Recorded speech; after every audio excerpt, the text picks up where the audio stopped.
Finally, the political earthquake in Italy has happened. Giorgia Meloni, the candidate of the Fratelli d'Italia party, won the elections. While only 4 years ago in the 2018 elections, her party got 4.4% of the votes, this time they have gained the support of almost 26% of the voters. We are talking about a huge political takeoff for a party that was only founded in 2012. A result that has made them the leaders of the centre-right coalition that now controls Italy. Meloni's party ran in the elections in alliance with Salvini's Lega and Berlusconi's Forza Italia. Between the three of them, they won almost 60% of the seats in the Chamber of Deputies and the Senate. And guess what? This change, of course, in the third largest economy in the European Union is generating a lot of talk, especially because it is said that with the Meloni's election, Italy has fallen into the hands of the extreme right. Well, at least that's never happened before in history, right? But the question is this true? In this video, we're going to tell you the details of key factors to Meloni's victory and answer a crucial question. What can we expect now from Italy? So without further ado, let's get cracking.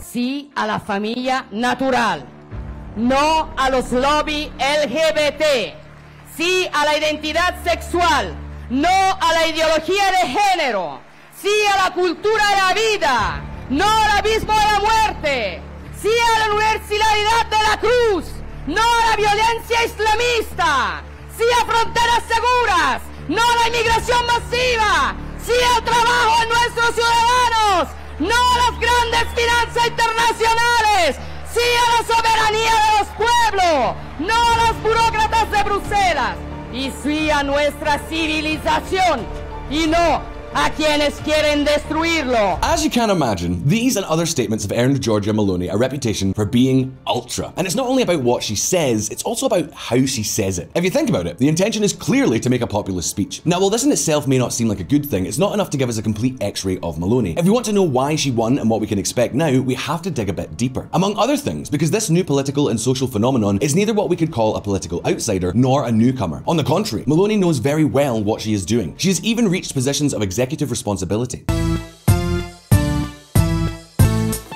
Meloni was active in student political movements as a teenager that were linked to Italian post-fascism, and she was elected deputy for the first time in 2006 for the National Alliance Party. In 2008, at the age of 31, she was also appointed Minister of Youth by Silvio Berlusconi, becoming the youngest minister in the history of the country. She held that position until the end of 2011, when Berlusconi was forced to resign in the midst of a huge economic and social crisis. 1 year later, Meloni founded her own party, Fratelli d'Italia. It's a party with positions further to the right than Berlusconi's Forza Italia, and with many ideological similarities with Salvini's Lega, including the Euroscepticism that the party has shown until relatively recently.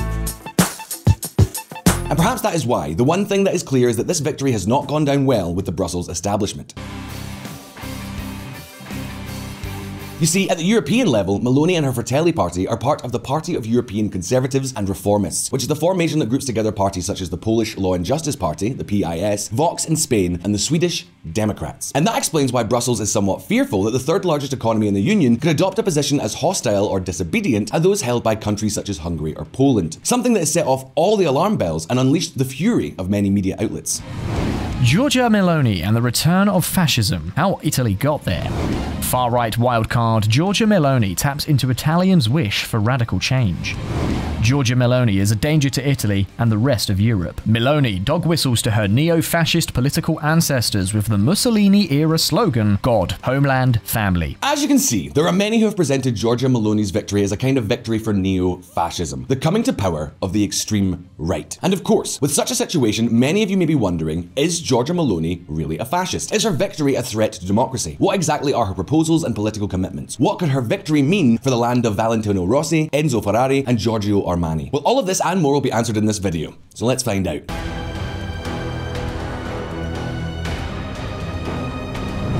A complicated inheritance. Dear VisualPolitik viewers, let's not fool ourselves. Things don't happen for no reason, and the election of Meloni was not by chance. The Italians had some reasons.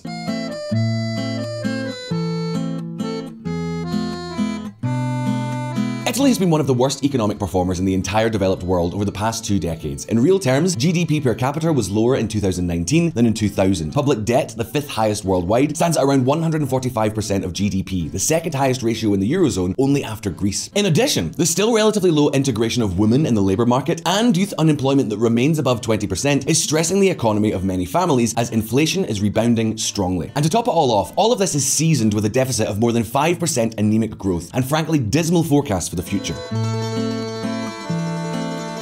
In fact, soon we will give you many more details about the situation in the Italian economy on our sister channel, VisualEconomic. You haven't heard about it yet? I can't believe it. Check it out because we really think that if you like VisualPolitik, you'll enjoy this new channel too. Plus, the host is handsome-ish. The fact is, if things do not change, Italy is heading towards a practically guaranteed bankruptcy at full speed. And right now, the experience of many Italians is that their standard of living stopped improving many years ago. So in order to get out of the hole, Italy needs a real economic, regulatory and fiscal revolution. Among other things, it will need to undertake a strong containment of spending because basically the country is running out of money. Today, in net terms, the only player buying Italian public debt is the European Central Bank. However, such a change seems unfeasible in a country where politics takes a nosedive every few years. Oh, every few months. Every few days? I'm only kidding, Italians, but also, so are you. In addition to the bad economic data, there is enormous political instability. Remember that we are talking about a country that has had 70 governments in the last 77 years. And of course, the situation seems impossible. With so much political volatility, there is no way to implement a medium and long-term reform plan, and, in addition, so much back and forth has caused enormous disillusionment amongst Italians who see how the country is getting worse with each passing year. In Italy, practically the only thing politicians agree on is the massive use of the huge public credit card. You know, the price of votes. This is what explains the enormous consensus that exists to increase more and more the pensions that already swallow more than 16% of the entire national GDP. But do you want a more concrete and recent example? Well, look, Italy so far has spent more than 66 billion euros in aid to alleviate the effects of the energy crisis. Whether this is right or wrong, that comes down to personal opinion. But what seems clear is that, given the circumstances of the country, it cannot be their only policy. So taking all this into account, if one thing seems clear, it is that economic policy will be one of the biggest challenges facing the Meloni government. And also, one of the key factors that explains the electoral result, although not the only one.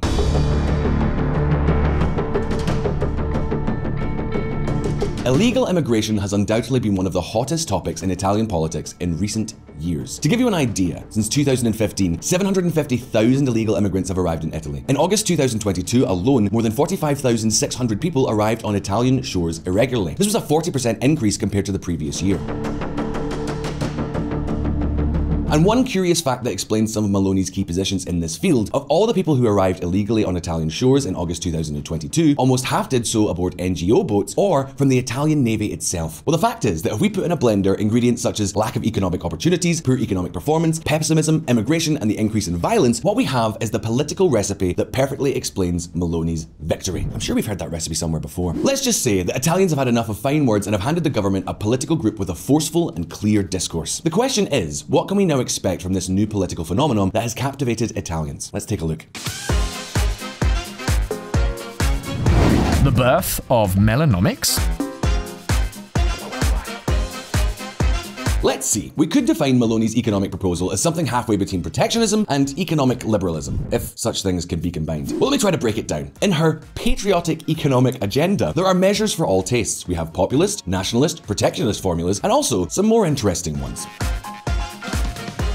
On the one hand, Meloni advocates establishing anti-free market measures to hinder the arrival of certain foreign products in the country and to prevent foreign companies from taking majority stakes in Italian assets and companies that are considered strategic. An example of this is its opposition to the takeover of the national airline ITA Airways by Air France. She also wants the state to use public financial entities such as the Deposit and Loan Savings Bank to control large Italian companies. This is the case with Telecom Italia, the telecommunications colossus that Meloni wants to renationalize and manage directly.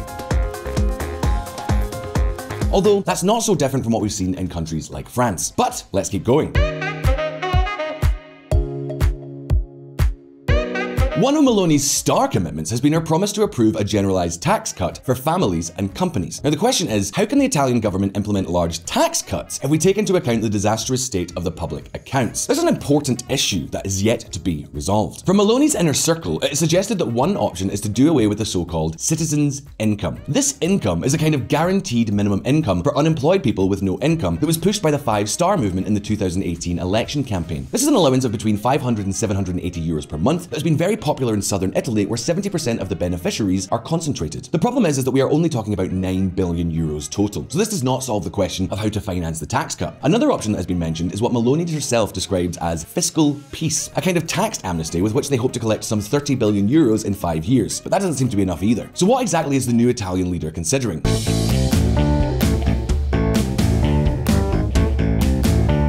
Well, you see, Meloni has pledged to promote a measure that has been fluttering around in political debates for more than 20 years, but has never been implemented. We are talking about the flat tax rate. The idea, agreed on with the electoral coalition that won the elections, would be to establish a single tax rate, firstly for the self-employed, who invoice up to 100,000 euros, and then in later phases, apply it to the annual increases in income of all taxpayers. In other words, if you manage to earn more, the first year you'll be rewarded fiscally. This is the star promise in economic matters. It's a promise that would be balanced with generous benefits so that the larger a family is, the less taxes he has to pay. You know, God, homeland, and family. Then, in terms of companies, Meloni's team has pledged to promote strong tax deductions for companies that hire more workers, following a principle: whoever hires the most pays the least. In any case, what's still not clear is how they'll be able to finance the tax reductions and the implementation of this flat tax. But at the end of the day, that's the thing about politics. It's easier to promise than to deliver. We'll see how events unfold. Right now, to finish this economic part, undoubtedly, one of the big headaches for the new government will be the National Recovery and Resilience Plan, the NRRP. This plan is basically Italy's roadmap for accessing European Next Generation funds, a plan in which Italy has been allocated some 200 billion euros. It's a plan that garnered a lot of attention in the campaign because Meloni has insisted on changing it from top to bottom. Her goal is to reduce the funds allocated for green policies and to use more funds to carry out major projects, such as the repeatedly cancelled Messiana Strait Bridge, a bridge that would connect the Italian peninsula with Sicily. It would be the longest suspension bridge in the world. We'll see how this goes down in Brussels though. But, VisualPolitik viewers, this is as far as the economic part goes, because if one thing is clear, it is that the implications of this phenomenon go far beyond economics. Check this out. Emmanuel Macron ci ha definiti vomitevoli, cynici, irresponsabili. Irresponsabile Emmanuel Macron sono quelli che hanno bombardato la Libia perché gli dava fastidio che l'Italia avesse un rapporto privilegiato in campo energetico con Gheddafi, esponendoci al caos migrazione nel quale ci troviamo. Polish or Hungarian style?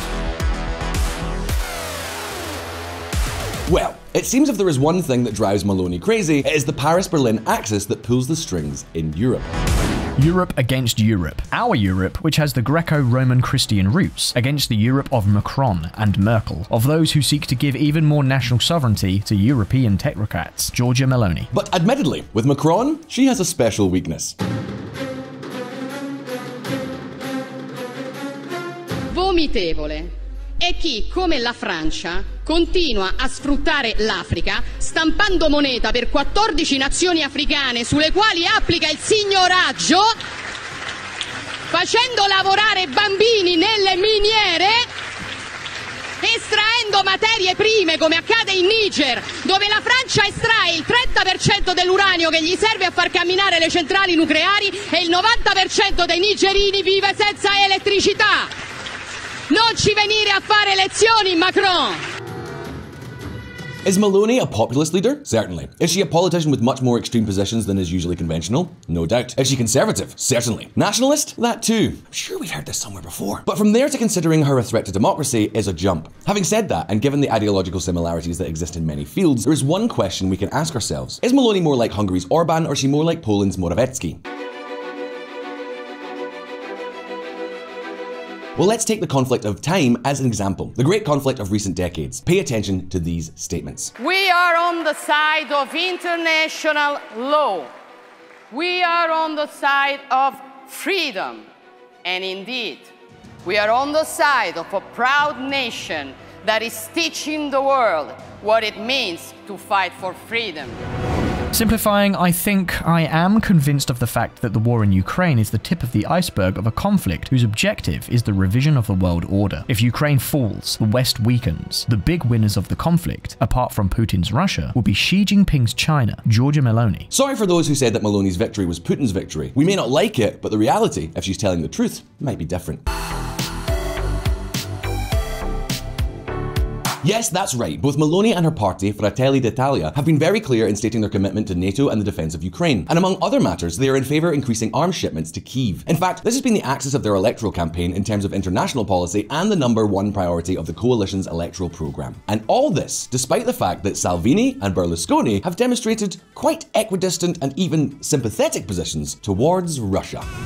23rd of September 2022, Berlusconi says Putin invaded Ukraine to put decent people in Kyiv. 1st of June 2022, Italy's Salvini under fire over secret talks with Russia. Meetings with ambassador to be investigated by parliamentary committee. So that seems totally fine. As you can see, despite having these two battle buddies, Meloni has managed to impose her pro-NATO, pro-Ukraine and pro-US vision. Then, in the case of the European Union, Meloni has always been strongly Eurosceptic, and in fact went so far as to call for Italy's exit from the European Union. Although she surely did that without realizing that this would entail the automatic bankruptcy of a country that today depends on the European Central Bank. You know, little details like that. But the fact is now Fratelli's leader has come up with a much more pragmatic plan. Meloni has acknowledged that Italy is not in a position to leave the Union, and that it needs economic aid and financial assistance from its institutions to avoid bankruptcy. For this reason, Italian policy has shifted from the Italy exit to a position focused on demanding changes in Brussels itself. Specifically, the Italian leader takes a position similar to that of the Polish government and wants European structures to be less centralized and less bureaucratic. In other words, countries should maintain greater levels of autonomy and sovereignty. In short, we will not see major changes in international policy, except for the odd friction that is sure to occur with Brussels, something that is becoming more and more common among the members of the Union anyway. But perhaps the most polemic, controversial, and delicate issue of this political plan is its position on illegal immigration, something that, as we have already mentioned, has been one of the great assets of its electoral victory. Now, the question is, what exactly is Meloni proposing? She basically defends three key ideas. Firstly, she wants to establish a mechanism to expel from Italian territorial waters vessels carrying illegal immigrants, even if they belong to an NGO. Secondly, she advocates the establishment of a network of hotspots in North Africa so that asylum requests are managed outside the European Union, a network that she proposes be managed by Brussels itself. And thirdly, she advocates that residence and citizenship permits for foreigners be subject to selection criteria based on the socio-cultural similarities that immigrants have with Italy. In other words, she wants more Muslim immigrants and more Christian Latin Americans. Ogni nazione ha diritto a privilegiare un'immigrazione più compatibile con la propria cultura. E vi faccio un esempio. In Venezuela ci sono milioni di persone che stanno letteralmente morendo di fame. Sono cristiani, sono spesso di origine italiana. Io dico, ci servono immigrati? Prendiamoli in Venezuela. Having said that, let's move on to the last point of this video: internal politics. Meloni has a strongly conservative character that defends the Judeo-Christian roots that, as she herself says, even govern the social policy of the state. Meloni is opposed to abortion, although she has stated that she won't ban it, but that her goal is to promote measures to prevent women from getting one. She's also opposed to same-sex marriage, which is not yet legal in Italy, although she has shown herself in favour of maintaining the civil union of homosexual persons as it is. She's also against, though, surrogacy and adoption by same-sex couples.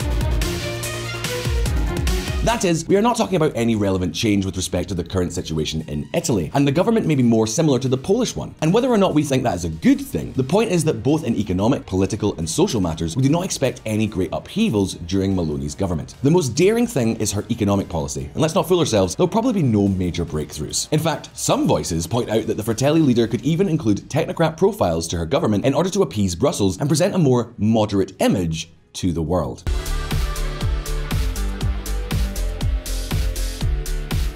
Many media outlets have fed us the idea that Meloni represents the arrival of the ultra-right and fascism to power. However, it is likely that this is slightly exaggerated. And keep in mind, we are not talking about a type of policy that we like at all. But we must be faithful to reality, don't you think? Be that as it may, what is clear is that Italy faces a very complicated future. And based on experience, it remains to be seen how long this government lasts. But having reached this point, it's now your turn. Do you think that the government of Meloni and the so-called centre-right coalition will mean a radicalization of Italy? Is there as much danger for democracy and freedom as some media portray? Leave us your answers and your opinions in the comments below. And if you like this video, don't forget to like and subscribe to our channel so you don't miss any of our updates. Once again, thank you for watching us, all the best, and I'll see you next time.